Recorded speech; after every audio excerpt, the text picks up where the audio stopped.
গোড়া চিংড়ি মাছ দিয়ে খুব মজার একটি ভর্তা তৈরি করব। তো সেজন্য আমি চুলায় ফ্রাই প্যান বসিয়ে দিলাম আর তার মধ্যে কতগুলো পেঁয়াজ কলি দিয়ে দিলাম, অল্প একটু সরিষার তেল দিলাম আর তারপর অল্প একটু পানি দিয়ে দিলাম। কিছুক্ষণ পর সিদ্ধ হয়ে গেছে আর এক পাশে দিয়ে দিলাম কিছু পেঁয়াজ কুচি আর দিয়ে দিলাম কয়েকটা রসুনের কোয়া। পেঁয়াজ কলিগুলো ভাজা হয়ে গেছে, তুলে নিলাম। তারপর আরেক পাশে একটু জায়গা করে নিয়ে সেখানে দিয়ে দিলাম অল্প একটু আদা কুচি আর কয়েকটা কাঁচামরিচ। দিয়ে দিলাম হচ্ছে কতগুলো ধনেপাতা কেটে টুকরো করে।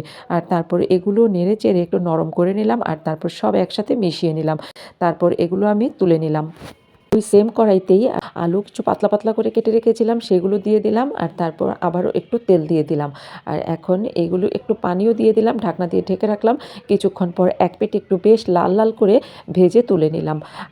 দিয়ে দিলাম 1 থেকে 1.5 কাপের মতো একদম দেশি ছোট চিংড়ি মাছ। তারপর এর মধ্যে আবারও একটুখানি সরিষার তেল দিয়ে দিলাম কয়েকটা শুকনো মরিচ আর তারপর এগুলো নেড়ে চেড়ে তুলে নিলাম। এখন শুধুমাত্র চিংড়ি মাছ আর শুকনো মরিচগুলো একটা ব্লেন্ডারের জারে নিয়ে খুব মিহি করে ব্লেন্ডার করে নিলাম। আর তারপর একটা বাটনা নিয়ে নিলাম, বাটনার মধ্যে আমি পেঁয়াজ কলিগুলো নিলাম আর তারপর অল্প একটু লবণ দিয়ে দিলাম আর এখন সমস্ত কিছু উপকরণ পিষানি দিয়ে একটু পিষে নিলাম। এখন ব্লেন্ড করা চিংড়ি মাছ আর শুকনো মরিচগুলো দিয়ে দিলাম। এখন তারপরে হাত দিয়ে খুব ভালো করে মিশিয়ে নিলাম। মেশানো হয়ে গেলে দিয়ে দিলাম অল্প একটু সরিষার তেল। তারপর মেশানো হয়ে গেলেই রেডি হয়ে গেল খুব মজাদার চিংড়ি মাছের ভর্তা।